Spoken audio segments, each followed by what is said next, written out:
Saya lahir besar di Medan, Pak. Banyak bertetangga dengan orang Kristen, orang Batak Toba, Batak Karo, Batak Simalungun, Batak Dairi, Balige dan segala macamnya. Tapi tidak pernah saya ketemu di Medan tuh orang-orang goncengan sama anjing, nggak ada di Medan tuh. Di Medan orang Batak tuh nggak ada yang gonceng sama anjing.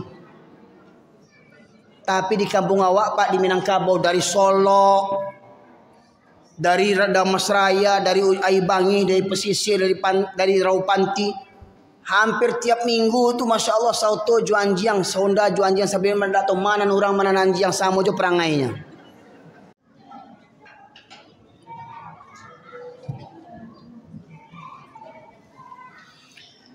Bismillahirrahmanirrahim. Assalamualaikum warahmatullahi wabarakatuh.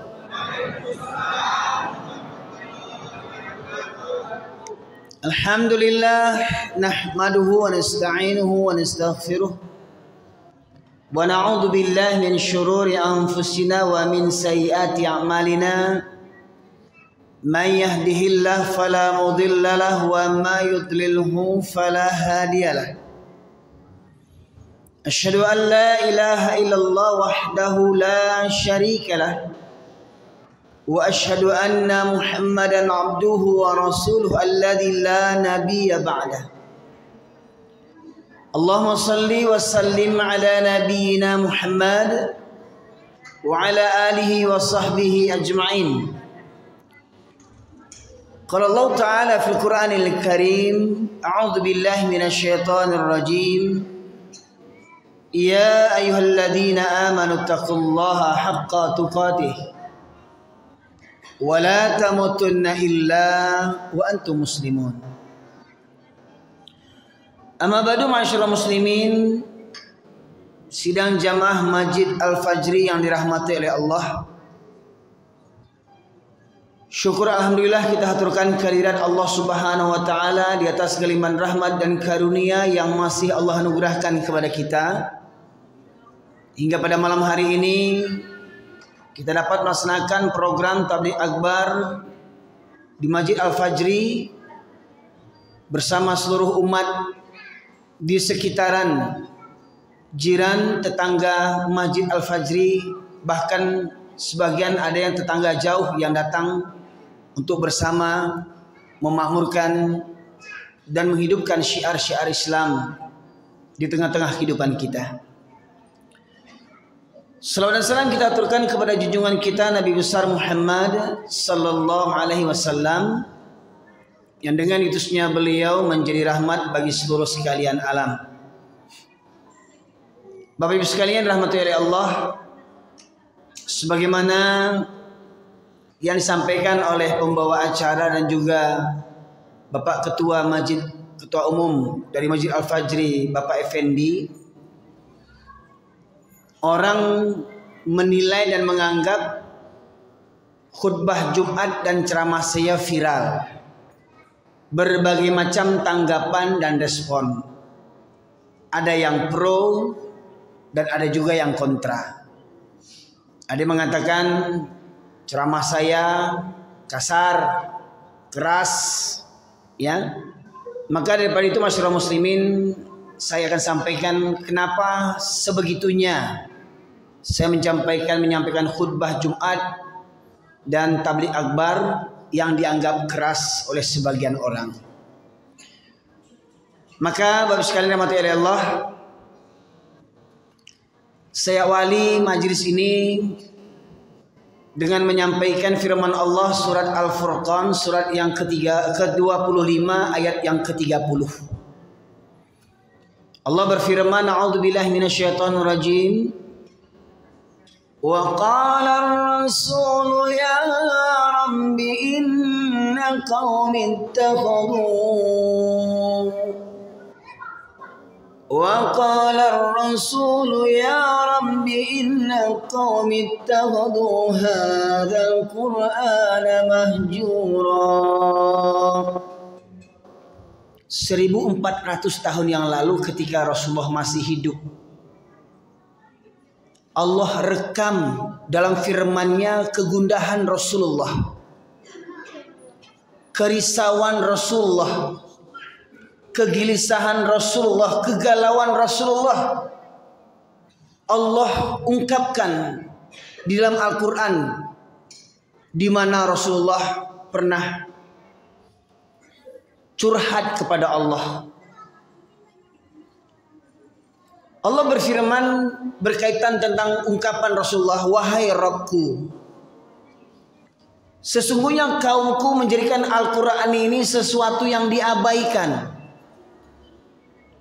Kaumku tidak peduli dengan Al-Quran. Maka kalau kita melihat dalam tafsir Ibnu Katsir, Bapak Ibu sekalian, ada beberapa bentuk ketidakpedulian kaum muslimin khususnya terhadap Al-Quran. Yang pertama, masih banyak kaum muslimin yang tak pandai baca Quran. Bahkan setelah penelitian dari Kementerian Agama, ada sekitar 70% kaum muslimin yang tak pandai baca Quran. Bayangkan, 90% lebih kaum muslimin di Indonesia, 70%-nya banyak yang tak pandai baca Quran. Bagaimana mungkin? Itu yang pertama, masih banyak kaum muslimin yang tak pandai baca Quran. Yang kedua, ada yang pandai baca Quran tapi malas membacanya. Kalau kita tanya kepada diri kita dalam seumur hidup kita, berapa kali kita sudah khatam Quran? Rutin dari Al-Fatihah sampai kepada surat An-Nas. Dalam seumur kita balik mulai daripada 15 tahun sampai hari ini, sudah berapa kali kita khatam Al-Quran? Yang ketiga, ada yang rajin baca Quran tapi tidak tahu artinya. Lah, ini Quran ini berbahasa Arab, Bapak Ibu sekalian, dan kita ini bukan orang Arab. Sementara kita tahu Al-Quran ini hudal linnas wa bayyinatin minal huda wal furqan. Quran ini petunjuk bagi manusia. Bagaimana Al-Quran akan menjadi petunjuk kalau kita tidak tahu artinya? Bukan begitu, Bapak Ibu sekalian? Bagaimana kita akan menjadikan Al-Quran sebagai petunjuk kalau kita tidak tahu artinya?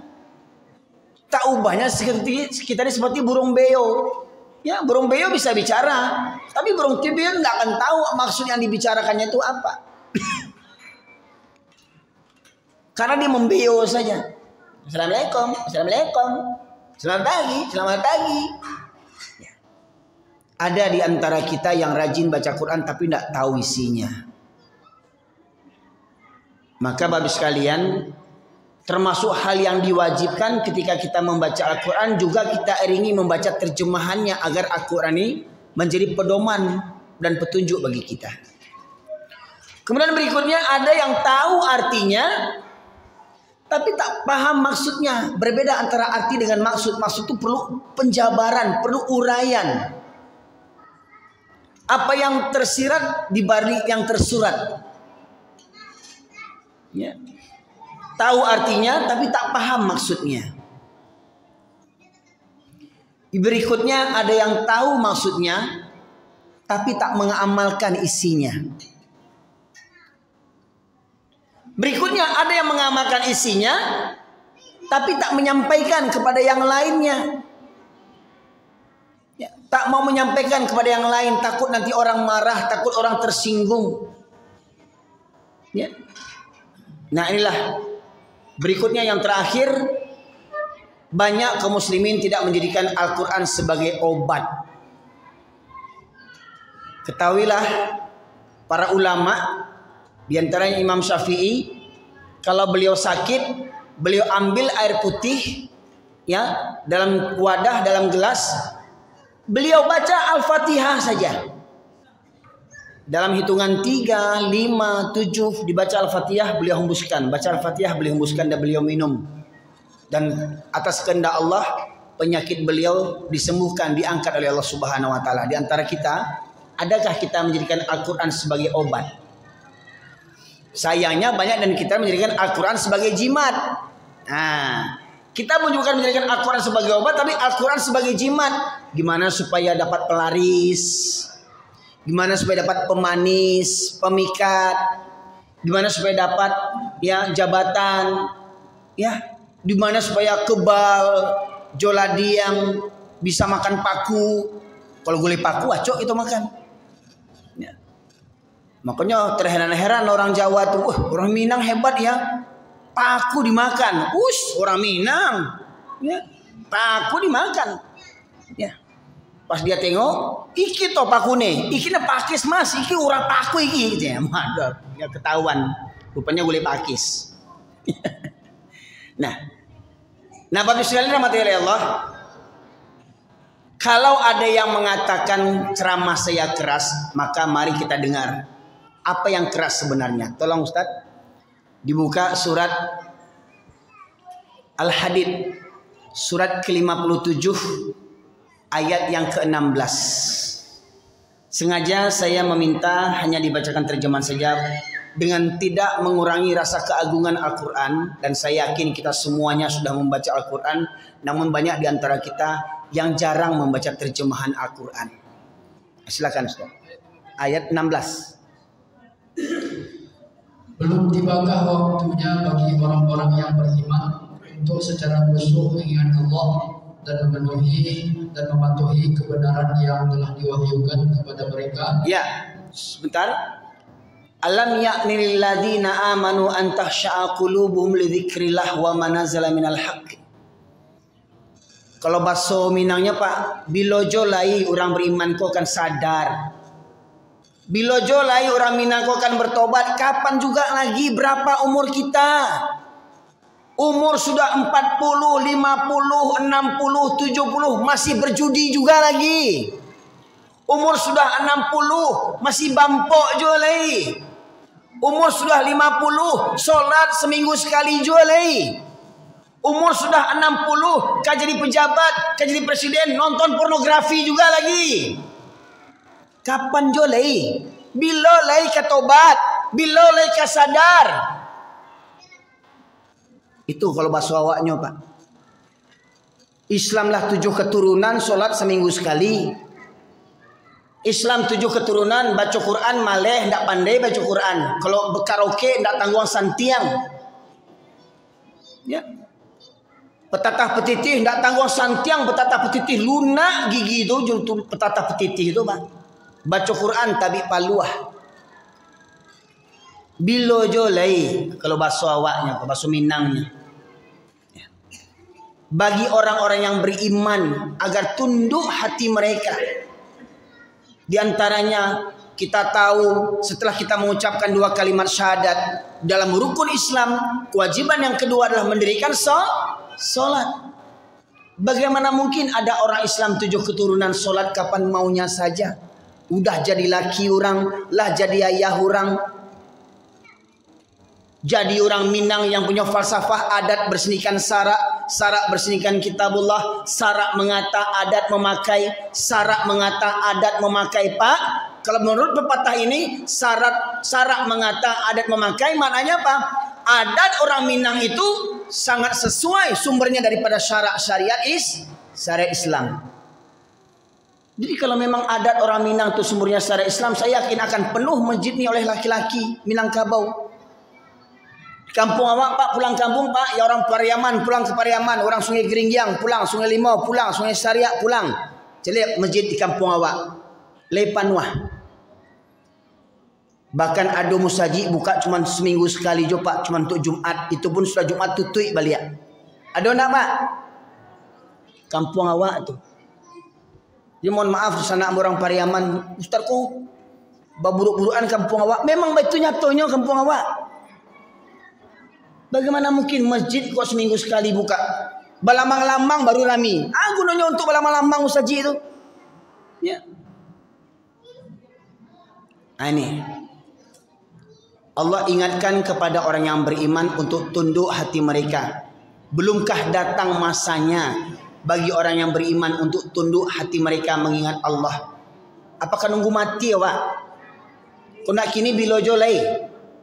Iyalah Ustaz, menangguang Ustaz setahun lagi. Apa awak tahu umur awak tahun depan masih hidup? Menangguang Ustaz. Iyalah Ustaz, saya akan ke masjid tunggu pensiun. Itu makanya banyak yang ke musaji lah pensiun baru ke musaji. Ya. Waktu menjabat dulu, saya sibuk, repot, nggak sempat.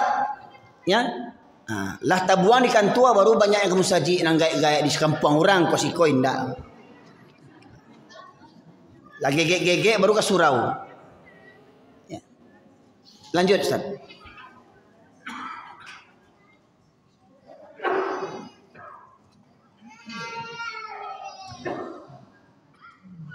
Dan janganlah mereka berlaku seperti orang-orang yang telah menerima kitab sebelum itu. Dan janganlah mereka berlaku seperti orang-orang yang menerima kitab sebelumnya. Siapa yang dimaksud? Sebelum kita orang Islam, sebelum ada kitab Al-Quran, kitab apa yang ada sebelum itu? Kitab Taurat, Zabur, dan Injil. Kaum Yahudi dan Nasrani. Kepada mereka Allah utus para nabi. Kepada mereka Allah berikan kitab suci. Tetapi mereka mengkhianati nabi mereka, mereka membunuh nabi mereka, mereka mengusir nabi mereka. Ya. Dan mereka rubah-rubah ayat Al-Quran, ayat-ayat suci mereka, kitab Taurat, Zabur, Injil mereka oleh ulama-ulama mereka. Mereka rubah ayat-ayat kitab suci dan mereka katakan ini dari Allah. Padahal sudah mereka rubah kitab suci itu. Ya. Jangan kita orang Islam ini yang bernabikan kepada Muhammad Rasulullah SAW, yang berkitabkan Al-Quran, jangan perangai kita seperti orang Yahudi dan Nasrani yang mengingkari kitab suci mereka, mengingkari nabi-nabi mereka. Jangan kita seperti begitu.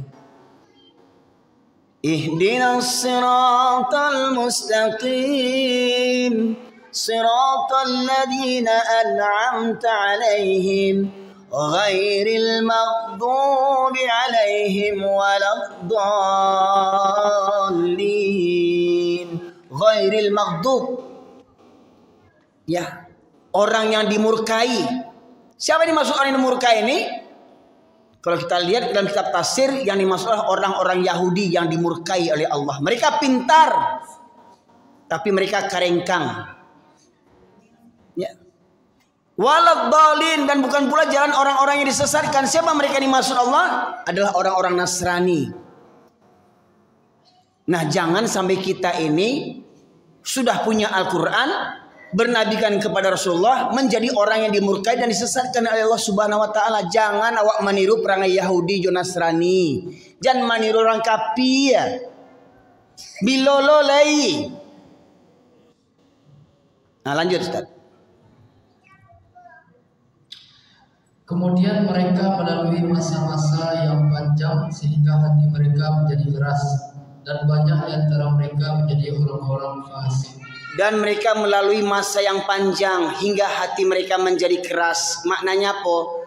Kita dulu kecil-kecil belajar baca Quran. Orang Minang dulu konon katanya laki-laki kalau sudah balik tidurnya di masjid, belajar baca Quran, belajar bersilat, ya. Tamat SD, SMP, merantau, dek pencarian hidup, merantau ke Jakarta, merantau ke Medan, merantau ke Pekanbaru, dek perasaan hidup, ndak telaki mengaji, ndak telaki menanggar Quran, ndak telaki menanggar ceramah, mencari pitih saja. Pak, ada wirid, maaf nggak sempat. Pak, ada wirid, maaf saya sibuk. Pak, ada pengajian, maaf saya ada proyek. Nah tuh udah pensiun, udah lumpuh, udah kena stroke, baru ke masjid.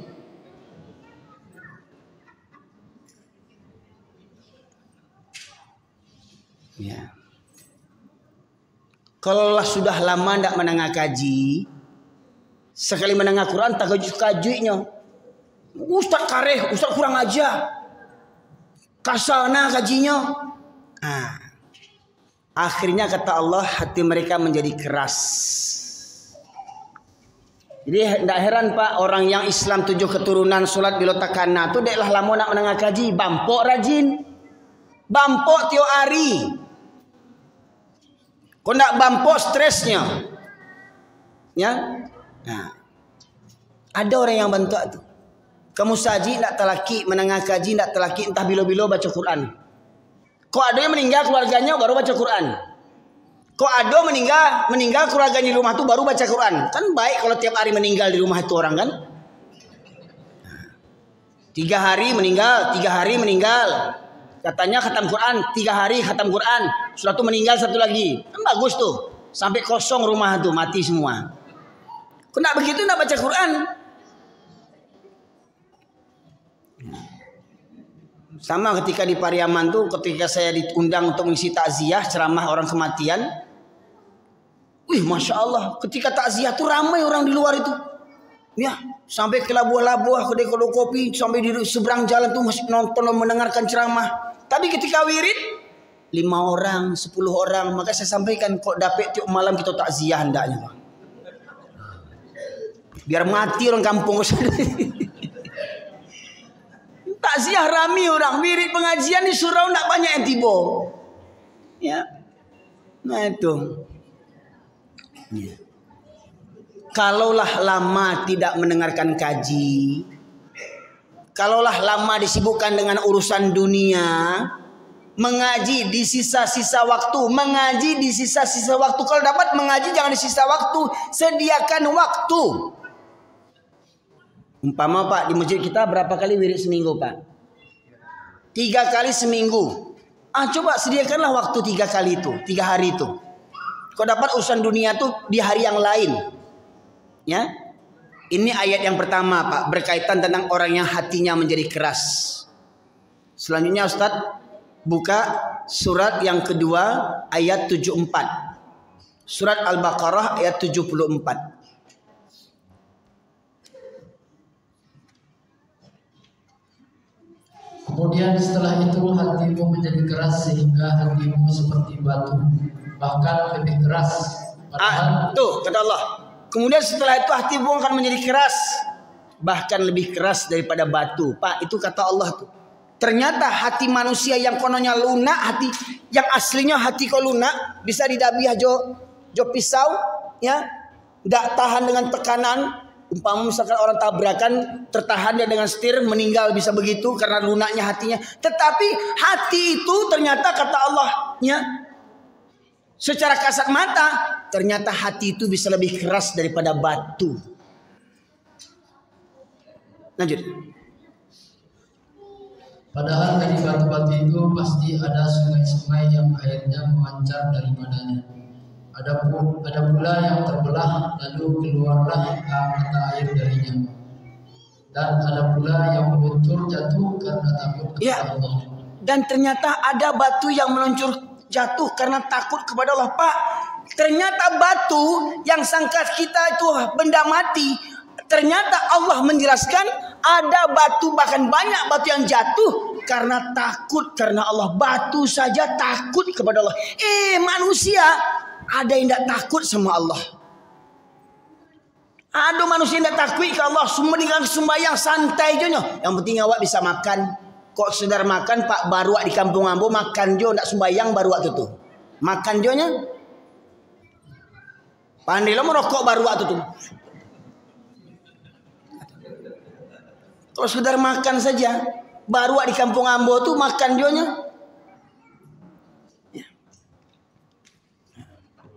Ternyata manusia tu Pak hatinya lebih keras daripada batu. Sementara kata Allah ada batu yang meluncur jatuh karena takut kepada Allah. Batu takut kepada Allah. Pertanyaannya batu itu dosanya apa? Ya, batu itu dosanya apa? Sampai takut kepada Allah. Kita pikir memang nggak ada dosanya. Karena batu itulah yang tahu sendiri dan Allah yang maha tahu. Ternyata batu itu sendiri merasa takut kepada Allah. Tapi ada manusia yang sampai hari ini tidak takut juga kepada Allah. Itu hati mereka keras seperti batu.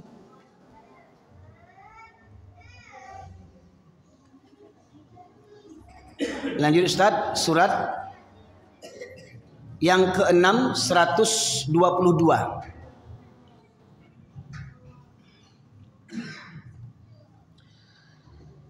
Dan apakah orang-orang yang sudah mati lalu kami hidupkan dan kami beri dia cahaya yang membuatnya dapat berjalan di tengah-tengah orang banyak, sama dengan orang-orang yang berada dalam kegelapan? Apakah orang yang sudah mati kemudian dia kami hidupkan? Ini mati di sini Pak, bukan mati kuntilanak, pocong, sundel bolong, gundurwo, zombie, vampir, bukan itu. Yang kita yakini kalau sudah mati ruhnya tidak akan ada hidup lagi nih.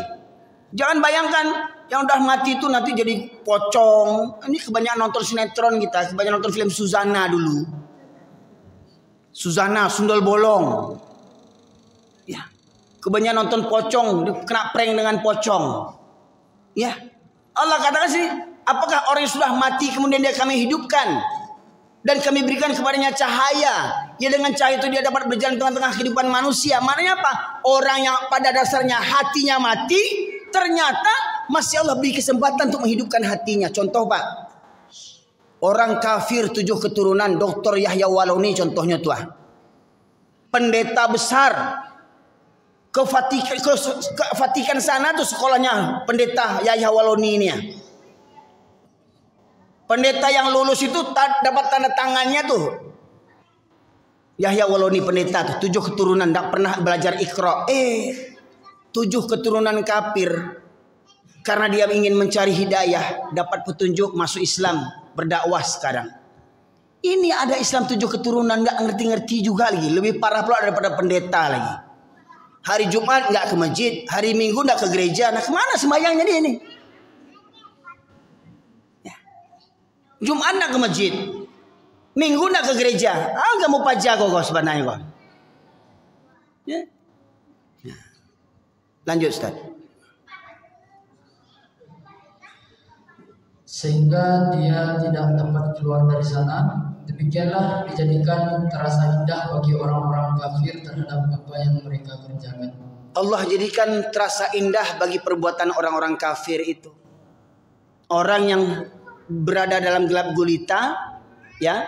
Bayangan Pak, di tengah hari siang bolong ini ada orang seperti gelap gulita, tidak tahu mana yang halal, mana yang haram. Itu maksudnya Pak.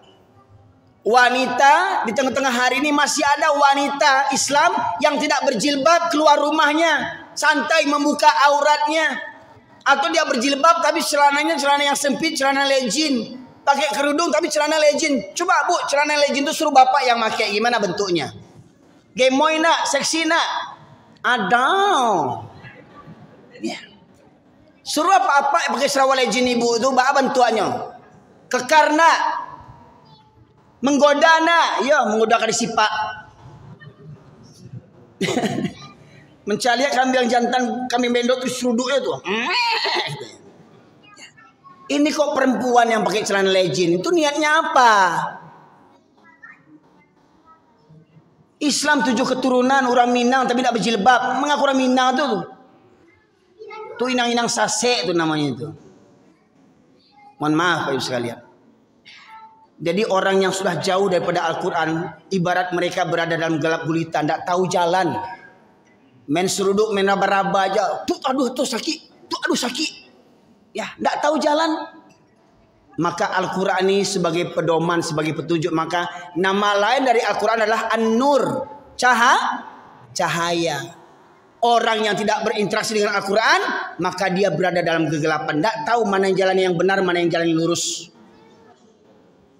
Karena mereka sudah menjauhkan diri daripada Al-Quran. Jadi Pak, dia itu makanya kareh kajian boh, kok ada orang Islam 7 keturunan tidak mengarati jolai. Seperti mana saya katakan Pak Ibu sekalian, kita sepakati solat hukumnya wajib. Orang sakit saja wajib solat. Tidak bisa berdiri duduk, tidak bisa duduk berbaring. Berbaring tidak bisa mengangkat tangan dengan isyarat, tetap wajib solat. Betul Pak Ibu? Betul? Tetapi anak daro Jomara Pulai betul barale bara banyak yang solat.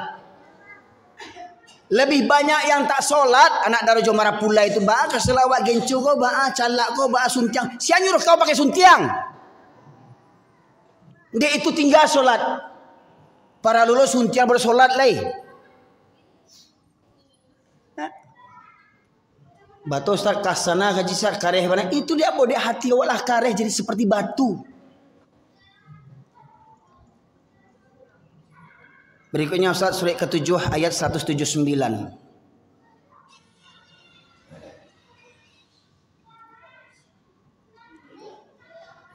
Dan sungguh akan kami isi neraka jahanam banyak dari kalangan jin dan manusia. Mereka memiliki hati tetapi tidak digunakan untuk memahami ayat-ayat Allah. Dan mereka memiliki mata tetapi tidak digunakan untuk melihat tanda-tanda kekuasaan Allah. Dan mereka mempunyai telinga tetapi tidak digunakan untuk mendengarkan ayat-ayat Allah. Mereka seperti hewan yang ternak, bahkan lebih parah lagi. Mereka itulah orang-orang yang lemah. وَلَقَدْ ذَرَأْنَا لِجَهَنَّمَ كَثِيرًا مِنَ الْجِنِّ وَالْإِنسِ لَهُمْ قُلُوبٌ لَا يَفْقَهُونَ بِهَا وَلَهُمْ أَعْيُنٌ لَا يُبْصِرُونَ بِهَا وَلَهُمْ آذَانٌ لَا يَسْمَعُونَ بِهَا أُولَئِكَ كَالْأَنْعَامِ بَلْ هُمْ أَضَلُّ Ulaika humul ghafilun. Dan sungguh akan kami penuhkan neraka jahanam, kata Allah, banyak dari kalangan jin dan manusia yang memenuhi neraka jahanam. Siapa di antara manusia yang memenuhi neraka jahanam? Lahum qulubun la yafqahuna biha. Mereka yang punya hati tetapi tidak ada merasa takut kepada Allah dalam berbuat maksiat, tidak takut berbuat maksiat. Hati punya, tidak takut kepada Allah, tidak takut dengan azab Allah, tidak takut dengan siksa Allah, tidak takut dengan murka Allah, tidak takut dengan neraka Allah. Punya hati tapi tidak takut.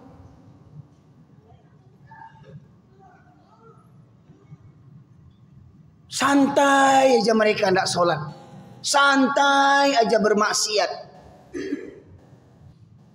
Punya hati, tidak ada takwi ke Allah. Walahum a'yunun la yubsiruna biha. Mereka punya mata tetapi tidak digunakan untuk melihat tanda-tanda kebesaran Allah. Gunung tanda kebesaran Allah, laut tanda kebesaran Allah, bumi tanda kebesaran Allah, alam semesta tanda kebesaran Allah. Kun fayakun kata Allah, gempa bumi ba'a jadinya. Kun fayakun kata Allah, tsunami. Kun fayakun likuifaksi. Mungkin kita pertama mendengar tsunami itu di Aceh 2004. Gempa bumi, tsunami, 8 negara kena imbasnya. 2004, 2009 Sumatera Barat, Padang, Kota Padang dengan Padang Pariaman terkena gempa 2009. Berikutnya di Donggala, Palu, gempa bumi, tsunami, likuifaksi. Apa likuifaksi itu Pak Ibu? Tanah tuh berjalan tanah tuh, rontok tanah tuh, likuifaksi itu. Letakkan Bu Pak, likuifaksi di Donggala dulu, ya. Berjalan rumah tuh, tunggang langgang itu perumahan itu, tower tumbang. Tidakkah kita mengambil pelajaran daripada itu? Coba lihat, Nabi Nuh diperintahkan Allah membuat perahu di bukit. Umpamanya kalau kita kini Nabi Nuh diperintahkan Allah membuat kapal di Jam Gadang. Kecil orang bukit, gila apa jaga mah aja. Tinggal di bukit buat kapal, mengapa jaga kau? Di Pariaman mau buat kapal nak bukit tinggi dah. Di mana kapal ke belayar? Dicemeeh lah Nabi Nuh tu, yo gilo apa jaga mah, andi apa jaga mah. Tapi karena itu perintah Allah, Nabi Nuh kerjakan walau dicemeeh orang. Karena itu kan banyak tuh kak orang awak tukang cemeeh tuh. Apalagi orang Minang jago cemeeh. Mohon maaf kok. Mamanya hitam di bawah mak hitam. Ya kan? Mamanya panjang di bawah mak anjang, mak esek, si bele. Ya. Macam-macam gala-gala orang Minang kok, Pak. Ya. Tukang cemeeh. Akhirnya apa? Nabi Nuh tetap buat perahu. Dan kun fayakun, Allah turunkan hujan berhari-hari, tidak berhenti. Dari langit turun hujan, dari bumi keluar air, hingga akhirnya kapal yang di Jam Gadang itu bisa berlayar. Maksudnya apa? Tabanam Nagari itu, Pak. Dari Pariaman, Padang Panjang, Bukit Tinggi, Tabanam berlayar kapal itu. Apa yang tak mungkin bagi Allah? Adakah awak mengambil pelajaran daripada itu? Walahum adanul la yasma'una biha. Mereka punya telinga tetapi tidak digunakan untuk mendengarkan ayat-ayat Allah. Kalau kata pepatah, Pak, masuk telinga kanan, kalau keluar telinga kiri masih mending ada lewatnya. Ini enggak masuk telinga kanan, keluar lagi dari kanan. Mental ya. Kalau kata pepatah masuk telinga kanan, keluar telinga kiri masih mending numpang lewat. Ini enggak, dari kanan keluar lagi dari kanan.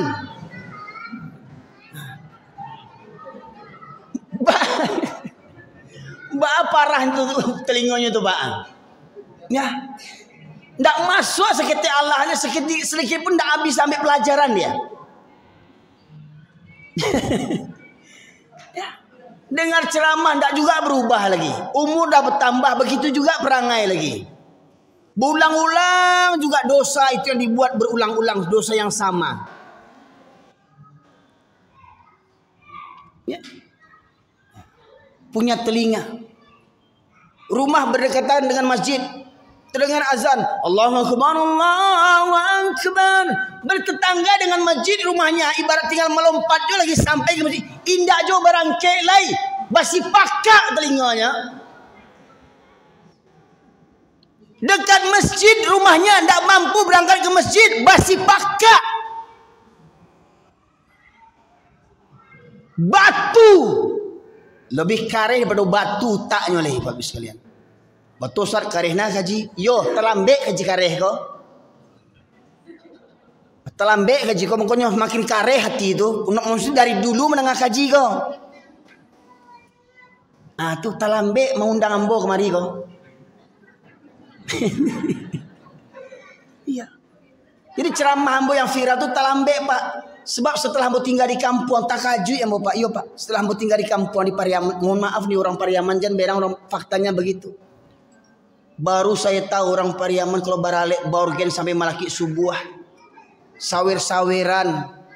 Ya. Kemudian mabuk-mabuk. Ya Allah, botol-botol minuman keras Pak. Pak orang Pariaman jalan itu Pak, orang Pariaman Pak. Ajo.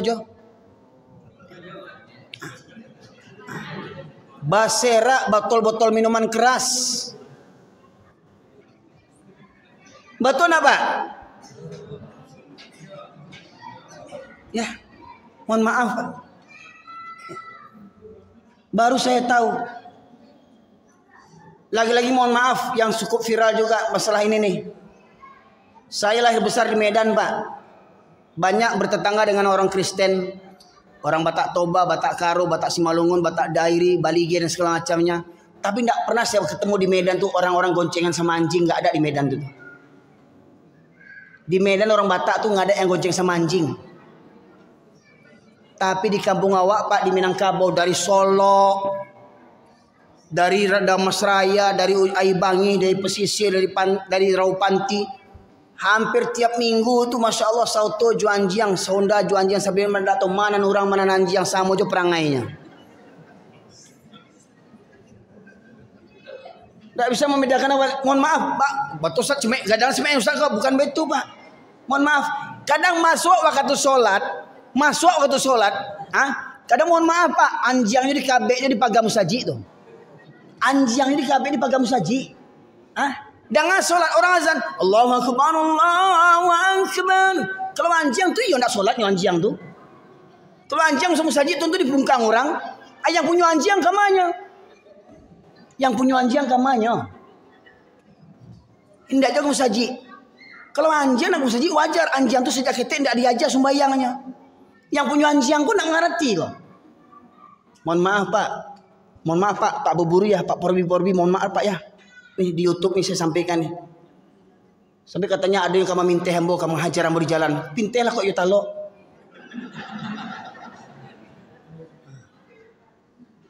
Jangankan jual harimau, lari hembo. Kan dipintehnya Pak. Ya. Perangai awak tu dirubah jan berang kambo. Bapikirlah awak Islam 7 keturunan juanjiang Jawa iduit leh. Nyampang mati anjing tu menyumbayang anak. Kata anjing tu. Mohon maaf Pak. Lah iminang 7 keturunan ndak mengarati jo. Itu mah kong kareh ke jambu bantu tu Pak. Bagi orang panjang tu yo kareh je. Nah, ini. Jadi sebenarnya bukan kajian yang kareh Pak, hati orang tu yang kareh, bahkan lebih kareh pada batu lah. Makanya saya katakan kalau orang Islam ini betul-betul beriman kepada Allah. Raditu billahi rabba wa bil islami dina wa bi Muhammadin nabiyya wa rasulah. Ridha Allah sebagai Rabb, Islam sebagai agama, Muhammad sebagai nabi, ya. Kemudian kita tidak mengakui ada ilah yang lain selain daripada Allah. Maka niscaya masjid ini kan ramai, Pak. Makanya tadi sampaikan sama pembawa acara, tema kita bagaimana jamaah subuh bisa ramai seperti jamaah sholat Jumat. Apa perlunya? Apa perlunya kita menjadikan jamaah subuh ini seperti jamaah Jumat ramai? Karena Pak, seorang tokoh Yahudi bernama Golda Meir pernah sesumbar, pernah begadang kapalonya katanya, kita tidak perlu takut kepada umat Islam. Selagi masjidnya umat Islam di waktu subuh tidak seramai seperti waktu sholat Jumat. Kita tidak perlu takut kepada umat Islam selagi masjidnya umat Islam di waktu subuh tidak seramai seperti waktu sholat Jumat. Jadi mereka tidak takut Pak membantai orang Palestina itu, mereka tidak takut. Ya. Karena masjid-masjid kaum muslimin tidak ramai seperti sholat Jumat subuhnya. Banyak pemimpin-pemimpin Islam hanya cuman mengutuk, tidak ada bukti nyata membela kaum yang tertindas. Saudara kita di Palestina. Ingat di zaman Rasulullah ada orang Yahudi menarik jilbabnya kaum wanita, seorang wanita ditarik jilbabnya. Rasulullah serang orang Yahudi itu, diboikot orang Yahudi itu. Di masa Rasulullah jilbab wanita dipermainkan. Di masa Mu'tasim billah ada seorang wanita juga dipermainkan oleh orang kafir, auratnya, jilbabnya. Berteriak dia, "Ya Mu'tasim!" Di negeri yang berbeda, jauh berjauhan, atas kehendak Allah terdengar jeritan wanita oleh Mu'tasim. Mu'tasim mengirimkan bala tentaranya, hanya karena seorang wanita muslimah dilecehkan pakaiannya. Begitu pemimpin Islam. Ini hari ini bukan satu orang, bukan sebatas jilbab, kehormatan kaum muslimin. Seorang istri diperkosa di depan suaminya. Seorang ibu diperkosa di depan anak-anaknya. Coba bayangkan Pak, di rumah awak datang penjajah, bini awak diperkosa, dimukul mata awak, dimukul anak-anak awak, diperkosa bini awak. Coba bayangkan. Suruh hijrah, suruh pindah, utak itu dihijrahkan tuh orang yang bantu itu. Ya. Maka mereka tuh tidak takut Pak. Ingat pembantaian di Palestina itu bukan kali ini aja, berkali-kali berulang-ulang, betul enggak? Berulang-ulang. Bayangkan, Palestina sebuah negara tidak punya tentara resmi, tidak punya polisi resmi, hingga melawan tentara Zionis Israel itu siapa yang melawan? Anak-anak kecil melawan dengan sebongkah batu, anak kecil yang melawan. Mana dunia internasional Islam ini peduli dengan itu? Negara Islam tertindas dijajah yang melawan anak kecil dengan batu. Bayangkan, tidak malu kita tuh. Kita semua Pak akan diminta pertanggungjawaban oleh Allah Subhanahu wa taala. Sampai anak-anak Palestina mengatakan, "Wahai kaum muslimin, akan kukadukan kalian kepada Allah." Mereka akan mengadukan kepada Allah ketika kita tidak peduli dengan saudara-saudara kita di Palestina. Itu karena apa? Berawal daripada lengangnya masjid-masjid kita. Kenapa orang Yahudi mengukur kekuatan umat Islam dari jamaah subuhnya? Karena kata Rasulullah, dua surat yang berat bagi orang munafik adalah orang yang sering meninggalkan surat Isya dan subuh berjamaah. Nyata munafiknya. Seorang laki-laki muslim yang sering meninggalkan surat Isya dan subuh berjamaah, munafik. Kata Rasulullah. Pangicuah, panduto, gadang ota. Mereka inilah yang memberikan sumbangsih keruntuhan Islam. Maka kita harus mengupayakan bagaimana supaya masjid kita ini, Masjid Al-Fajri dan masjid-masjid yang lainnya bisa ramai seperti sholat Jumat jamaahnya. Dan itu telah diupayakan oleh beberapa pengurus masjid di Indonesia, di antara Masjid Jogokarian di Yogyakarta. Masjid yang memberikan fasilitas kepada jamaahnya. Masjid buka 24 jam. Saldo masjidnya 0. Bukan karena nggak ada uang. Setiap Jumat saldonya puluhan juta, tapi setiap Jumat pula uang yang puluhan juta yang dapat setiap minggu itu habis untuk apa? Untuk kepentingan umat dan jamaah. Ada jamaah yang terlilit hutang dilunasi sama masjid. Ada jamaah tidak ada biaya berobat, tidak ada kartu BPJS, masjid yang bayarin. Ada jamaah yang tidak bayar SPP sekolah anaknya, masjid yang membayarin.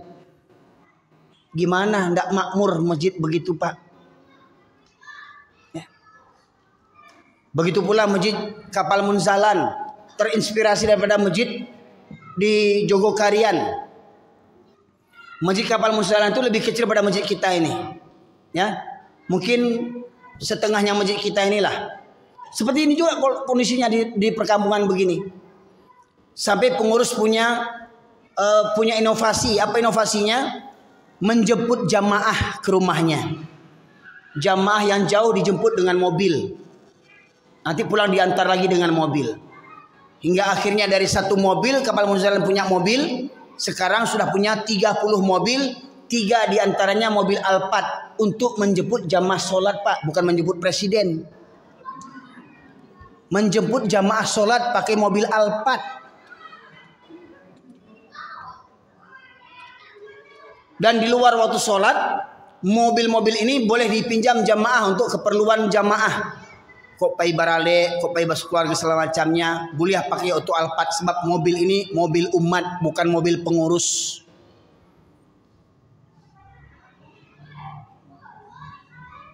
Dijemput jamaah subuh. Habis sholat subuh kalau ada pengajian, habis subuh itu dikasih sarapan. Zuhur dijemput. Setelah sholat zuhur dikasih makan siang. Maghrib dijemput. Setelah sholat maghrib dikasih makan malam. Sehari 3 kali gratis Pak makan sehari. Sehari 3 kali. Bayangkan. Gimana nggak ramai masjid begitu itu? Dari mana pitihnya? Aduh, dari mana pitihnya? Ya dari umat, dari Allah. Aku nak mohon maaf kok Pak. Banyak pengurus-pengurus masjid ganti pengurus, ganti karpet. Ganti pengurus, ganti pagar. Ganti pengurus, ganti cat. Ganti pengurus, ganti garin. Ya. Jamaahnya begitu-begitu juga. Yang dipikirkan sekarang bagaimana ganti pengurus, jamaahnya semakin ramai. Nih salah satu PR kita Pak. Mana yang muda-muda yang datang sekarang ini, yang muda-muda ini? Mana? Nggak ada kan? Berapa banyak anak SMP di komplek kita nih? Berapa banyak anak SMA? Mana mereka? Nggak ada nampak batang hidungnya. Aku PR pengurus kok. Ambo Pak, mohon maaf Pak, Ambo sudah saya amalkan sebelum saya bicara. Di Nagari Siano, Bukit Tinggi Agam, dekat Lubang Japang itu, saya setiap minggunya 3 hari di Siano itu. Dari Jumat, Sabtu, Ahad. Setiap malam Ahad maghrib ke Isya itu pengajian ibu-ibu dengan remaja putri, tahsin tajwid tadabbur Quran. Maghrib ke Isya. Dari Isya sampai jam 10 itu remaja tahsin tajwid. 1 orang 1 meja berbaris. Saya tanya, "Fulan, kamu tadi sholat apa yang tinggal?" "Sholat subuh Pak." "Nggak sholat?" "Nggak Pak." "Push up 10 kali." "Kamu sholat apa yang tinggal?" "Awak sehari tidak sholat Ustaz." "Push up 50 kali." Tapi alhamdulillah anak-anak preman itu Pak yang candu handphone nih amin. Sampai pagi tidak lalok-lalok gua. Mainnya di musaji dibawanya cas panjang tuh Cas panjang 2 ya, dicoknya di luar musaji itu. Main wow. Subuh pulang bubarnya. Alhamdulillah anak-anak yang begitu tuh saya ajak tidur di masjid Pak. Saya ajak tidur di masjid. 50 orang labiah tak kumpul di musajid Pak. Tahsin tajwid. Saya setiap minggu saya tanya sholatnya. Siapa yang tinggal sholatnya. Bahkan sampai saya bangunkan dari rumah ke rumah Pak. Dari rumah ke rumah saya bangunkan itu. Saya buat program namanya Majelis Tarbiyah. Maknanya Majelis Tarbiyah itu bagaimana kita mentarbiyah, membimbing, mendidik anak-anak lingkungan kita ini. Dan kita menjadi contoh teladan bagi mereka. Kita menjadi kawan bagi mereka. Ya, yang setuju maka Dia di subuh hari kalau mereka nggak datang saya jemput ke rumahnya, saya bangunkan. Assalamualaikum Pak Ibu sekalian, tolong buka pintunya Bu. Dibangunkan ibunya anaknya. Ustaz, nak mau jagonya Ustaz, susah bana jago. Tolong buka pintu Bu, biar saya yang bangunkan. Dibuka pintu, saya langsung ke kamarnya. Saya bangunkan preman itu, ayo bangun, bangun. Saya lulus saja, duduk dia. Berudu dia, tolong tunjukkan mana rumah kawanmu yang lain. Di Siano Pak. Tidak percaya Pak, apa itu kok? Kasiano tuh. Ya. Sampai yang preman yang kena narkoba yang nggak pernah sholat tuh Pak, mencuri kerjanya apa segala macam, diajak sholat tahajud, menangis-nangis, terseduh-seduh dia sholatnya. Ya. Nah, salah satunya masjid kita ini kalau ingin ramai buat begitu Pak. Bapak Ibu bekerja sama dengan pengurus masjid, serahkan anak Bapak Ibu tidur di masjid. Setidaknya seminggu sekali malam minggu. Ya. Nanti jam 3 malam atau jam 4 bawa sholat tahajud. Biar anak-anak tuh senang di masjid, main bola di masjid, enggak apa-apa. Kalau perlu buat wifi. Boleh anak-anak main wifi di luar tuh, tapi waktu sholat mereka masuk lagi. Ya, sediakan di luar sana tuh, ya, dispenser, boleh buat minuman hangat, kopi mik dan segala macamnya. Ada teh talua, dilapau bagi seorang-seorang. Ya, sanang naik duit waktu teh talua. Ya. Ada kulkas minuman dingin, buka 24 jam. Masjid buka 24 jam. Gaji security-nya. Di Jogokarian tuh Pak, di Pontianak juga, itu gaji pegawai cleaning service-nya Pak berapa Pak? Hampir 2 juta gajinya. Gaji imam berapa? 10 juta. Bayangkan. Ya, itu di Jogokarian. Ya. Jadi dapat imam itu fokus dia 5 waktu. Jangan menyambi-nyambi. Kok di kampung awak imam ke sawahnya, iyo ke imam iyo. Akhirnya zuhur juasar tidak ada yang azan. Kemana imam? Ke sawah. Aduh. Beku hari Ahad, kemana imam? Tak kalau banyak mangkik bareh tadi. Digaji garin. Lah pensiun garin baru digaji. Ampalah. Allahu Akbar, Allahu Akbar. Sesangok ya. Nah. Coba yang azan itu yang merdulah suaranya kan. Allahu Akbar, Allahu Akbar. Contoh. Allahu Akbar, Allahu Akbar.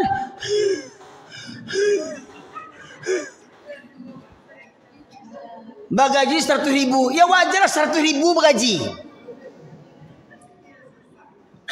Sasangoknya gaji 100.000, nyo ke sawah yo juga, manjek kerambi yo juga, suruh lo azan tuh sasangoknya. Muliakan, muliakan. Walau saya yakin para imam, para garim itu tidak akan mengharapkan duniawi, tapi jangan lupa kita hargai pengorbanannya. Untuk urusan dunianya siap 5 waktu. Saya Pak 6 tahun saya di Malaysia tuh gaji imam-imam itu Masya Allah lebih tinggi daripada gaji pegawai negeri. Rumah dinas dapat, mobil dapat. Nah cuma di Malaysia tuh Pak dia imam dia khotib. Jadi di masjid itu cuma 4 atau 5 imamnya. Hanya saja ceramah khutbahnya di mana-mana masjid sama semuanya, tidak ada berbeda. Nanti kalau rajanya ulang tahun, nah, selamat ulang tahun raja. Nah, itu materi ceramahnya panjang umur ya, menjilat-jilat raja lah. Nah, itu. Nah, jadi bagaimana supaya masjid ini Pak ya bersih kamar mandinya ya. Di Malaysia tuh Pak kamar mandi WC itu diperlombakan tuh di WC. Diperlombakan diumumkan di TV 3. Kebersihan WC terminal, WC pasar, WC diperlombakan. Iko musaji awak WC, ya Allah pingsan udah nak.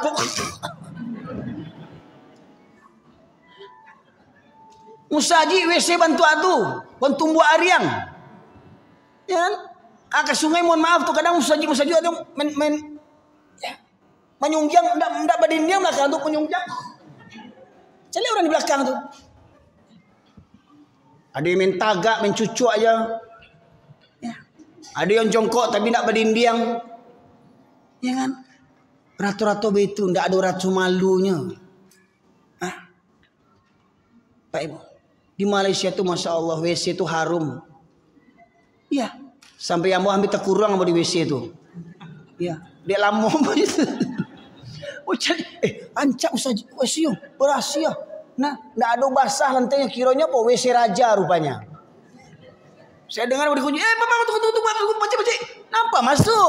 Ini untuk raja lah. Oh, dalam hati, mas saya yang di Kusungan itu raja Wang. Patilah harum mana untuk raja kiranya. Di Masjid Sahalam tuh Pak. Nah, Selangor. Ya. Di Malaysia tuh Masya Allah Masjid Putrajaya ada danau buatannya. Masjid Wilayah Persekutuan Kuala Lumpur. Masjid tapi itu tadi untuk wisata. Di Putrajaya. Subuh cleaning service yang sholat. Itu pun nggak semuanya. Jadi banyak masjid tanda-tanda kiamat, orang berlomba-lomba membangun masjid. Tapi masjidnya kosong daripada hidayah. Masjid jangan berpolitik. Karena pengurusnya pegawai negeri, pengurusnya yang berpolitik. Jangan cerita politik. Yang penguasa menekan pengurus masjid. Jangan begini, jangan begitu. Dia sendiri berpolitik. Ya. Nah itu. Bagaimana Islam gak cerita politik? Islam itu agama yang sempurna. Harus melek politik orang Islam ini, harus ngerti politik. Ya. Nah, itu. Atau di Malaysia tidak seperti begitu Pak. Masjidnya indah, rancak, tapi cuma untuk wisata saja. Kau dapat masjid kita jangan seperti begitu. Ya. Nah, gini 8 strategi agar jamaah subuh bisa ramai seperti jamaah sholat Jumat. Yang pertama dimulai daripada alim ulamanya. Para ustadz, para kiai, para ulama, para tuanku, para buya. Jangan pandai teori saja. Kalau ceramah teori kan ancak ceramah. Buku nih.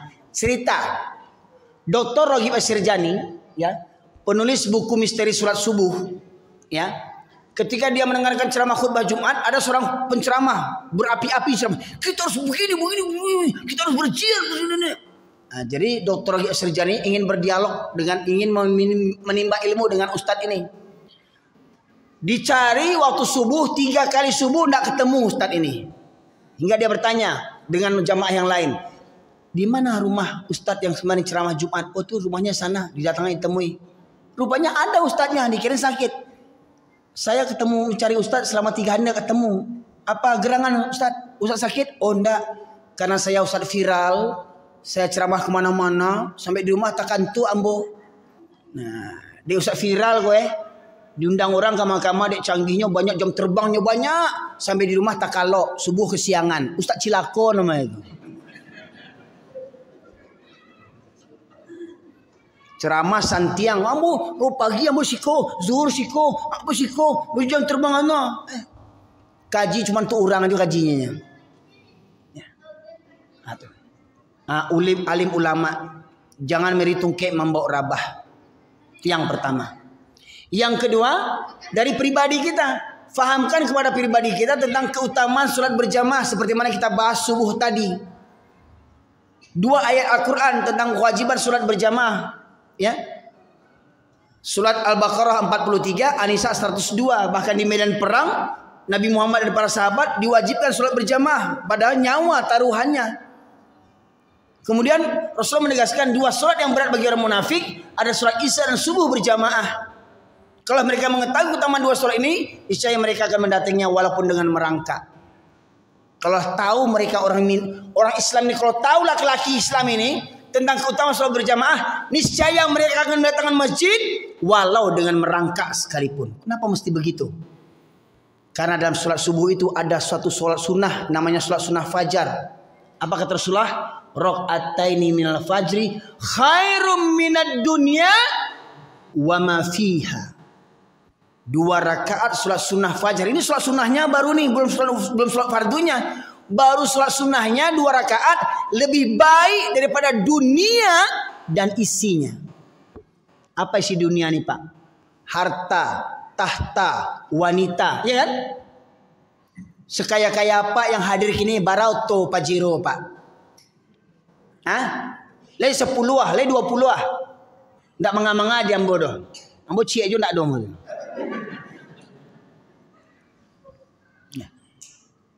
Oto sadunia, bara banyaknya oto sadunia, bara banyaknya. Kok ibu-ibu punya ameh, bara gantang, bara tong, bara jerigen sama sibuk itu. Ameh sadunia kok bara banyaknya. Apa punya bini rancak, sesi, bahenol. Cieknya. Saranca-ranca bini apa kalau lalok ngecus. Ada itu subuh terlambat lo tuh. Ya, dek, abang ke masjid ya. Abang, tangkut ada manci. Bakawanan bini yang bonjari yang angok itu. Cie bini bantu atu lambat lo subuh adeknya tuh. Campaan bini bantu atu ganti bini baru 2024 kok.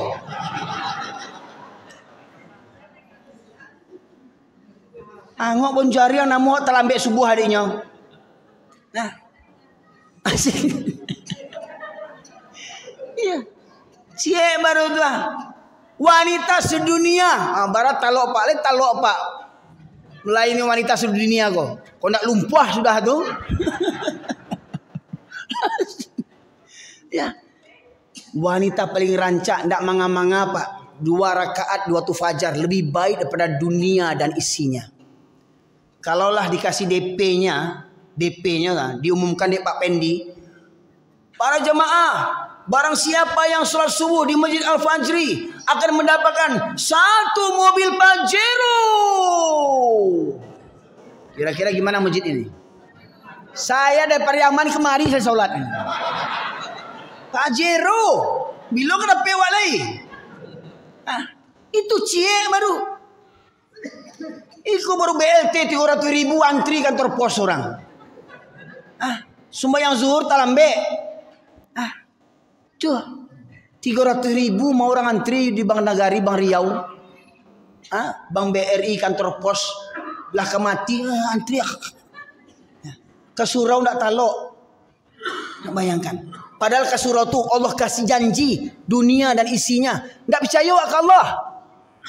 Ndak percaya ke Allah. Kalau tahu kata Rasulullah, niscaya mereka akan datangnya walaupun dengan merangkak.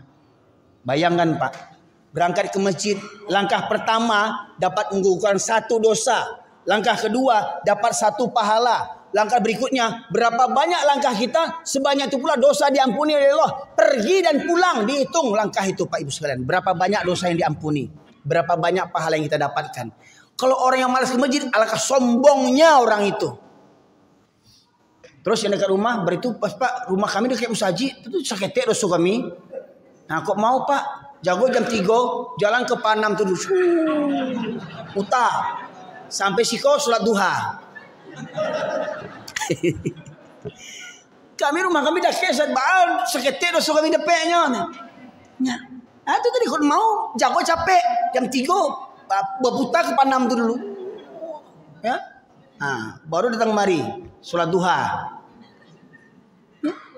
Tuh Bapak Ibu sekalian, banyak faedah.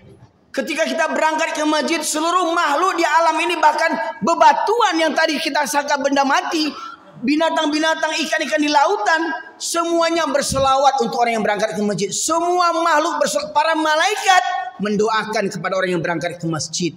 Rugi yang tak ke masjid, rugi. Hanya rugilah. Kata orang Cina tuh, hanya lu gila. Lu gila. Nggak ke masjid, lu gila. Ya. Bayangkan, malaikat berselawat untuk kita. Orang yang berangkat di kegelapan malam, waktu maghrib, waktu isya, waktu subuh, di akhirat Allah berikan cahaya yang sempurna. Apa butuhnya kita cahaya di akhirat? Karena memang di akhirat itu Pak, gelap segelap-gelapnya di akhirat itu. Sementara kita nanti akan melintasi jembatan sirat, di bawahnya jurang neraka.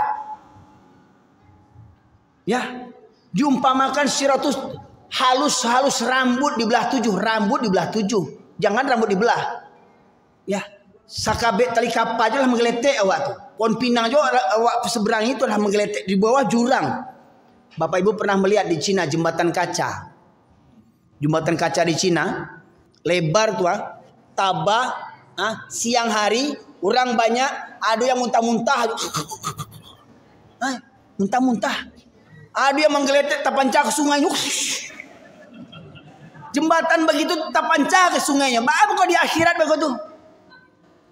Nah, jembatan Sirat umpama saat terhijab tu Pak Ibu sekalian, awak menyeberanginya tu sehalus rambut di belah 7, setajam mata pedang, gelap gulita, kita harus menyeberanginya. Kiri kanan pengait dari besi yang akan menghancurkan tubuh kita. Coba bayangkan, gimana kita tidak butuh cahaya, dan itu diberikan kepada Allah, diberikan Allah kepada orang yang senantiasa mendatangi masjid di waktu gelap gulita, waktu isya, maghrib, subuh. Jadi alangkah bodohnya orang yang malas ke masjid, tertipu oleh dunia. Dan kita butuh itu. Ya, kita butuh itu. Dengan kita meruskan niat kita, hanya mencari ridha Allah, hanya mencari ridha Allah. Ya. Nih, yang berapa tadi itu? Yang pertama alim ulama, yang kedua pribadi, yang ketiga keluarga. Ajak keluarga ke masjid. Ya, apa kata Rasulullah tadi? 2 surat yang berat bagi orang munafik adalah surat isya dan subuh berjamaah. Kalau mereka mengetahui keutamaannya, niscaya mereka mendatanginya walaupun dengan merangkak. Dan aku ingin segera dikumandangkan qomat. Rasulullah berkeinginan memerintahkan orang untuk qomat, dan Rasulullah berkeliling kampung dengan sahabat sebagian sahabat yang lainnya sembari membawa kayu bakar. Apabila aku dapati ada laki-laki yang masih berada di rumah sementara qomat sudah dikumandangkan, maka akan aku bakar rumah mereka, kata Rasulullah. Bapak Ibu rindu enggak ju Rasulullah? Rindu enggak? Ingin bersobot enggak ju Rasulullah? Namun enggak kalau berandai, kalau boleh berandai, namun enggak Rasulullah hidup di zaman awak kini. Cuman konsekuensinya hidup Nabi kini lah habis rumah awak tabakah. Ya, ayah rajin ke musaji, anak terlambat. Mintu rajin ke musaji, minantu terlambat. Apalagi orang Minang kok santuan kasidinya kan. Ma minantu ni lalu bandu aja kuan sagan awak kasumando awak sagan awak kasidi awak. Ambo sidi pak galambo pak makanya ambo gala sidi. Kok sultan kok berang sultan kok segoga. Ambo galambo sidi. Dek orang Minang kok santun ke minantu, menjaga solat jo sagan ke minantu. Minantu tinggal serumah jo mintuonyo, semua yang subuh ndak berjagoan minantu tu, bajapui lo tu. Sumayang indak. Bajapui lo tu, hilang lo pitilenya. Ya. Oh. Bayangkan kalau seandainya rumah bapak ibu tabaka jam 2 malam. Jam 2 malam tabaka rumah bapak ibu. Rumah-rumah gadang batingke. Di situ anak minantu tinggal. Cucu tinggal di rumah tu. Jam 2 malam tabaka rumah. Kamar ibu di bawah di depan pintu utama. Jam 2 malam terbakar rumah. Kira-kira bapak ibu ingin melari berdua saja. Ingin selamat berdua saja. Anak minantu batinggan. Cucu batinggan. Iya. Mama. Dipangan. Dijagoan minantu tu. Tapi ya sagan. Sidi. Oh Sidi. Rumah tabaka. Dek sagan kesini tu Dek sagan. Ibu sabar bu galak ibu. Betul telantang ibu kau. Ya.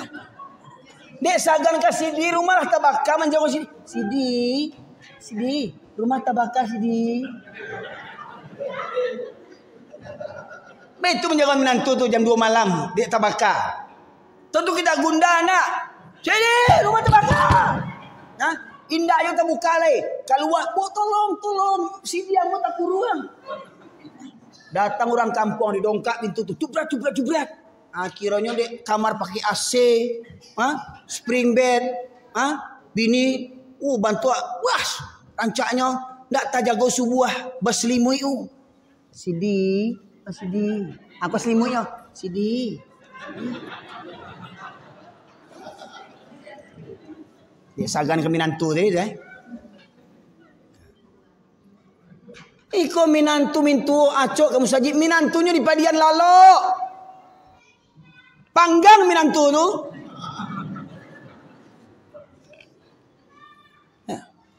Itulah minantu bejapit tu sembayang indak, baca Quran ndak pandai. Bejapit lo hilang lo pitih 500 juta tu. Mana nak menggantung diri. Ya. Pak Ibu sekalian, ambo alhamdulillah, ambo orang Pariaman, bini ambo orang Pariaman, ambo dah ada bejapit. Ba ambo dak bejapit, ambo tiba surang, ambo celek indak, lumpuh indak. Ambo celek indak, butuh indak, lumpuh indak, gilo indak, mangapa cepui ambo? Datang seorang aja mau tu tanya bini ambo tu, bini ambo lah tiba tu. Tanya bini ambo. Bini ambo suku Koto tu.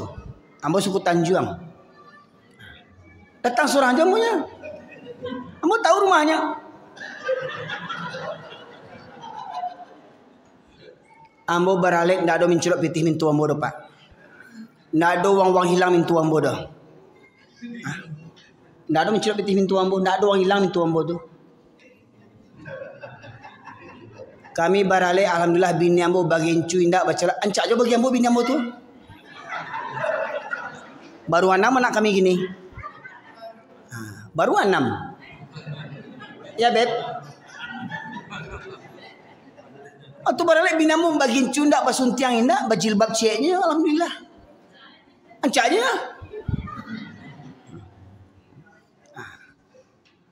Azan zuhur, azan asar, ambo marapulai jadi imam ambo di musajid. Sado jamah tamu laki-laki ambo kamu musajid sadonya waktu baralek tu. Alhamdulillah ambo baralek ndak ada organ-organ, orang soleh yang tiba. Ndak ada organ. Aku nak ndak organ aku orang kampung beko, orang kampung ni dengan orang kampung tele banyak ni. Ndak borgen beko ke orang kampung beko bangsa banawa. Lah tahu bangsa berutang-utang lo borgen tu ndak terduntuang. Alhamdulillah, ambo baralek ndak ada yang borgen. Ya. Diundang tamu 10 tiba 2 bagi amplop.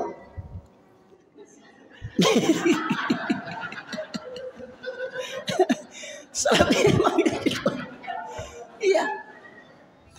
Kan sebenarnya tu awak mengundang orang kan doanya gitu harok nak.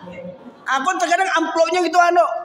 Apalagi orang Pariaman ku malam aku badon cek dari Sidi Zulairin 100.000 rupiah ancak aku tu. Sidi Zulairin. Dari Bagindo Erwin 50.000 ancak je. Dari Sultan Erwin 5.000. 5.000 isinya ada. 5.000 isi pula ada pergi ni kerambi aja beracik aja. Makan datang guang tu randang diambilnya, lawak diambilnya. Anak anam dibawa sadunya cangok-cangok lo tu je. Nasi yo, soto yo, serabi yo, cindo yo, sate yo, 5.000 dia gih. Alah. Bye-bye.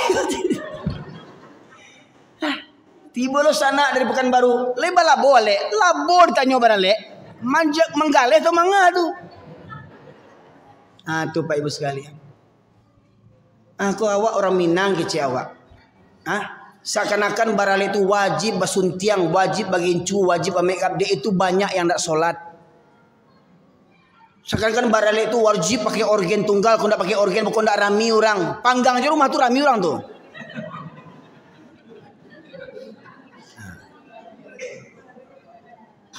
Kau imam lah baralek imam. Alah. Kah baru. Dia nak mau baju japui tibo seorang je lah. Berpariaman. Amo kira siap gua seorang Pariaman gua sana gua. Dia nak mau baju japui lumpuh awak. Tibo seorang.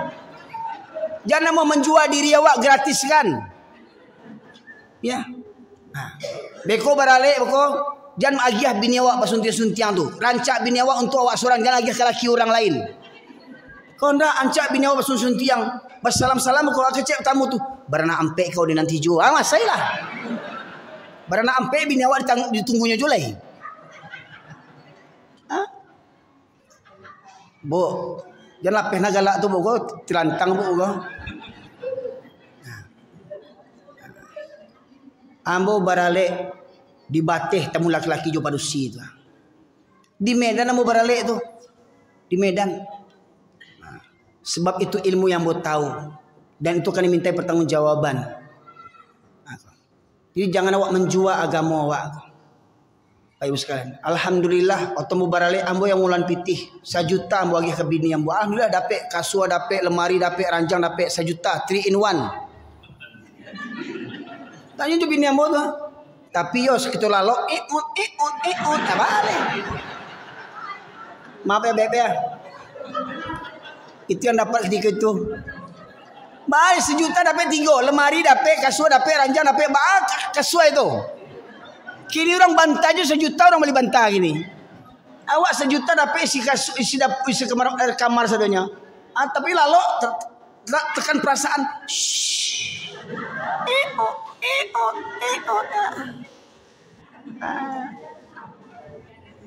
Alhamdulillah dapat juga anak 6. Aku Pak Ibu sekalian. Ya. Ajak keluarga Pak.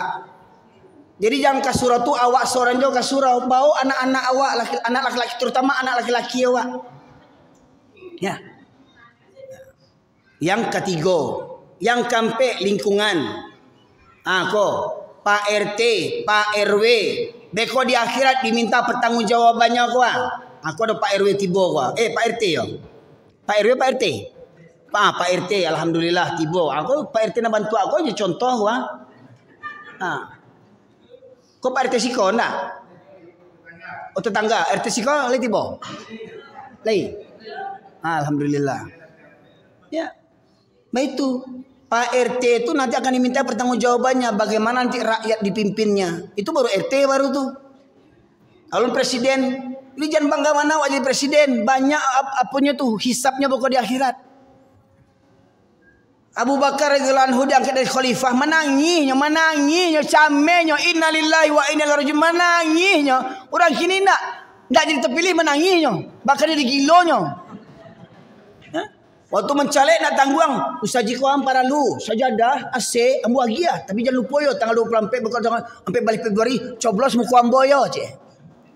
Anda terpilih diminta karpet balik. Ya.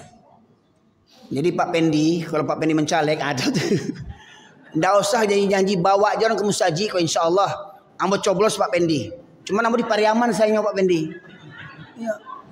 Ya.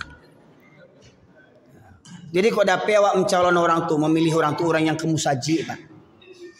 Itu contohnya, Pak. Iko untuk dirinya seorang juga bisa nyelamat ke orang kalau dipimpinnya boleh. Ya, kena rako dibawanya. Lingkungan. Ajak tetangga, jangan kita seorang aja, ya.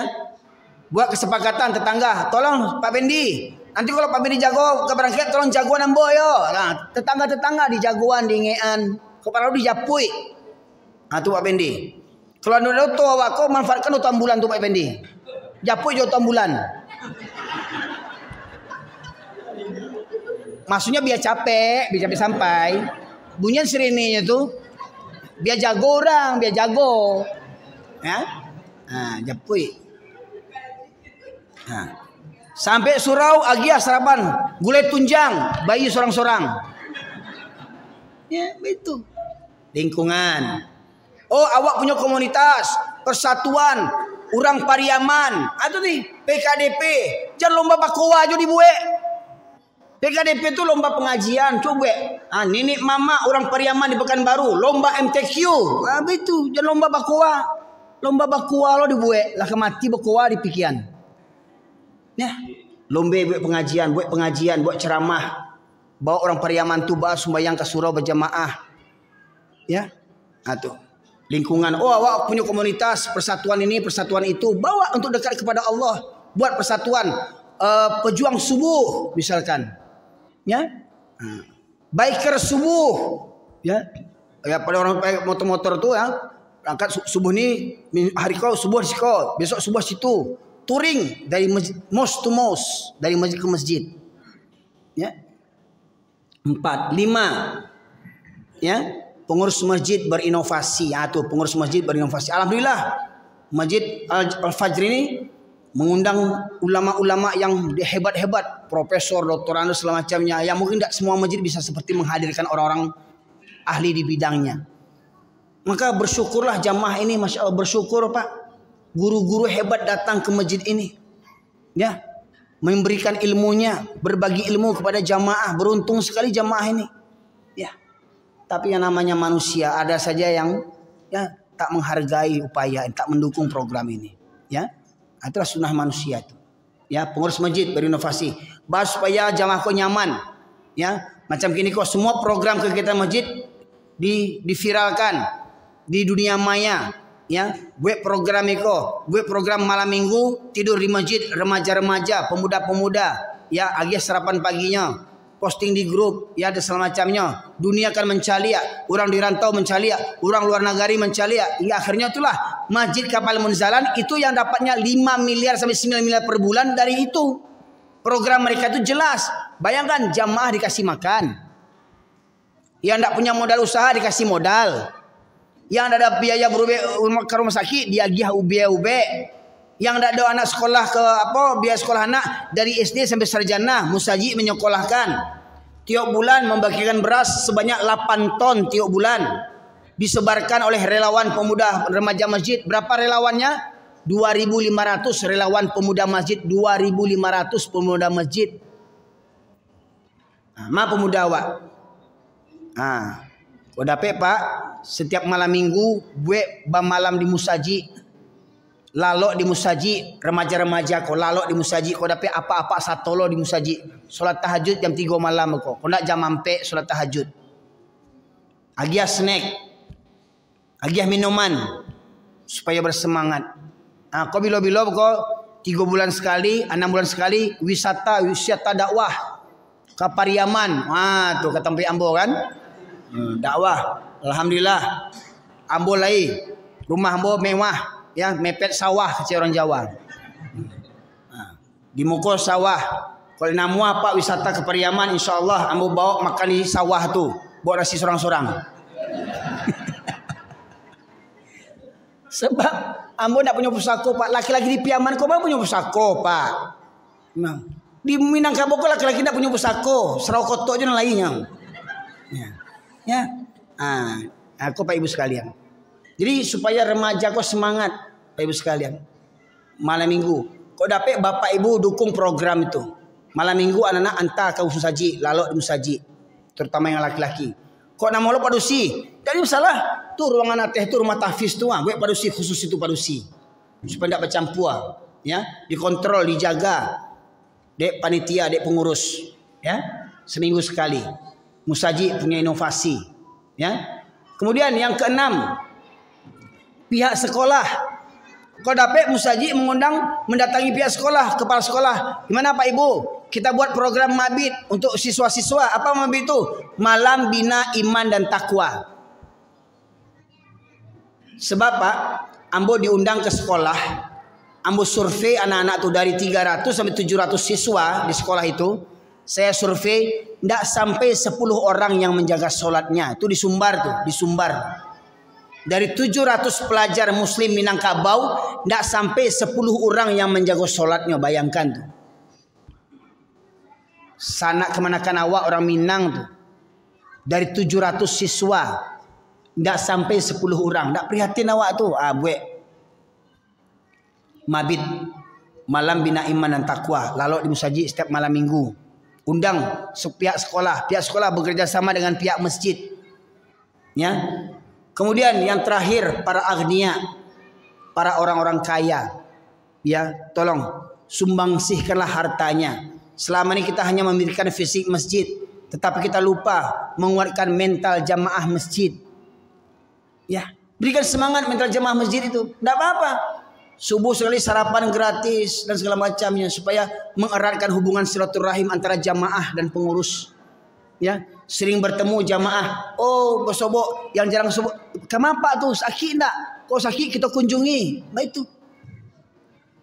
Itu 8 strategi agar jamaah subuh bisa ramai seperti jamaah salat Jumat, dan itu telah diterapkan oleh Masjid Jogokarian dan Masjid Kapal Munzalan beserta cabang-cabangnya. Jadi Pak, Masjid Kapal Munzalan di Pontianak kok punya cabang-cabang Pak. Kok nama Masjid Al-Fajri menjadi cabang Masjid Kapal Munzalan, bisa Anda sambungkan untuk bekerja sama manajemennya dengan pihak Masjid Kapal Munzalan. Ya, begitu pula Masjid Al-Falah di Sragen disediakan kedai gratis kedai gratis, kedai kopi gratis, kedai rumah makan gratis. Ya. Nah, tuh kau dapat masjid melayani umat. Ya, masjid tempat mengadunya umat. Ya, kadang umat kau susah kami nyalam pitih, orang tak percaya. Sana berang. Nah, kamu minta lagi. Kamu saji minta ke Allah. Minta ke Allah. Dan ingat, pengurus masjid adalah wakil-wakil Allah untuk melayani umat. Semoga kiranya pengurus Masjid Al-Fajri Allah berkati dan rahmati hingga dimudahkan untuk membuat program-program. Dan ingat Pak, kita berbuat tak perlu mengharapkan pujian manusia dan imbalan di dunia. Cukuplah Allah saja menjadi tujuan kita. Kalau kita berbuat demi Allah, insya Allah Allah dan Rasulnya serta orang-orang beriman yang akan melihat perbuatan kita. Dan insya Allah orang-orang kaya dan kaum mukminin akan menyumbangkan hartanya untuk setiap program untuk membentukkan mental jamaah musaji kita. Semoga kiranya bermanfaat bagi sekalian rahmati Allah ya. Ada pertanyaan. Mohon maaf mata saya enggak tolong dibacakan. Ada pertanyaan? Dari ibu pertanyaannya. Ya. Mendengar keutamaan sholat subuh berjamaah di masjid amat sangat luar biasa, sedangkan sholat berjamaah di masjid hanya dianjurkan untuk laki-laki. Ya. Pertanyaannya, adakah keutamaan sholat subuh yang diperuntukkan untuk perempuan? Ya. Sebaik-baik sholat wanita itu di rumah ibu, tetapi nilainya sama besar dengan laki-laki yang berangkat ke masjid. Karena jihadnya para wanita itu di rumahnya, melayani suami, melayani anak-anak, menjaga kehormatan rumah tangga, menjaga memelihara harta rumah tangga. Jadi kalau ibu sholatnya di rumah, pahalanya sama dengan bapak-bapak. Kalau bapak-bapak untuk meraih mati syahid harus ke medan perang, ibu-ibu cukup di rumah saja mati syahid itu. Ya, 3 ur, dapur, kasur, sumur. Ya, servis. Ya, insya Allah surga bagi walau ibu sholat di rumah, walau di kamar sekalipun, karena sebaik-baik sholat wanita itu di kamarnya, itu pahalanya sama dengan laki-laki yang berangkat ke masjid. Walau di rumah itu keistimewaan para wanita. Ya, apalagi wanita itu mengingatkan laki-laki di rumahnya untuk ke masjid. Anak laki-lakinya dibangunkan ke masjid, berangkat sama ayah tua. Nah, itu perbedaan antara keutamaan sholat berjamaah bagi laki-laki dan perempuan Bapak sekalian. Memang bagi laki-laki sebaik-baik sholat laki-laki itu di masjid, sebaik-baik sholat wanita itu di rumah.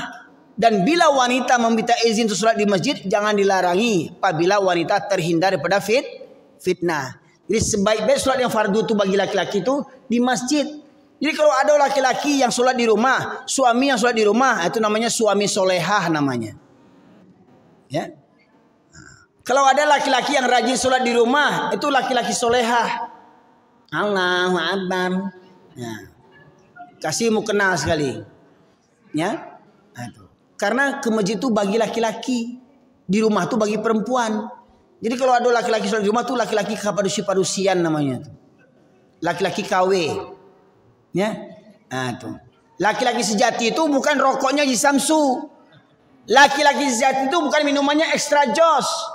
Laki-laki sejati itu bukan yang berkata-kata badannya, mangku berpuluh-puluh ton. Laki-laki sejati itu yang subuh bisa ke masjid, mengangkat kelopak mato ko. Ndak kelopak mato ko bare Pak bertonton ko. Kelopak mato ko, makanya banyak yang ndak talok ke musaji. Laki-laki sejati ada yang hadir ke masjid setiap Allah memanggilnya di 5 waktu sholat. Itulah laki-laki sejati. Jadi ibu, kalau ingin cari menantu jangan di pasar. Ibu cari menantu jangan di kantor BRI. Ibu kalau ingin cari menantu cari di musaji waktu subuh. Siapa yang rajin ke musaji waktu subuh ambil jadi menantu walau umurnya 60 tahun. Sebab itu yang banyak gini. Coba. Itu yang banyak umurnya 60 tahun tuh.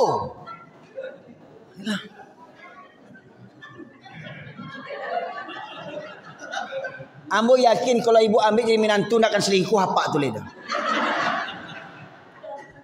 Ya. Ampe kriteria calon pendamping yang pertama dari wajah apa tu mungkin tak masuk oleh wajah itu dah. Lah 60 tahun Lahli suik sebenarnya kan. Keturunan anaknya lo banyak. Gaib lah mau meninggal. Harato, kok dapat banyak pusakonya. Nah, kok dapat nak minantu ibu yang 60 tahun kok banyak pusako harta pusakonya. Suruh anak ibu maraton tiap malam, tiap pagi. Ya, alhamdulillah seminggu wassalam pak tu. Tinggal Jadi nasib masjid begini sekarang. Orang-orang gaib yang banyak kamu saji, apalagi di kampung-kampung awak tu. Yang muda-muda mana yang muda-muda tu? Nah tu.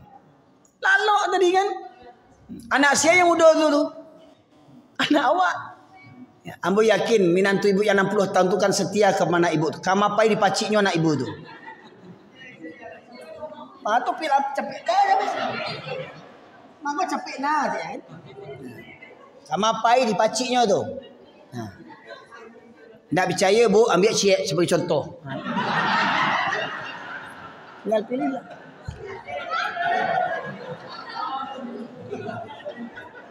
Iya.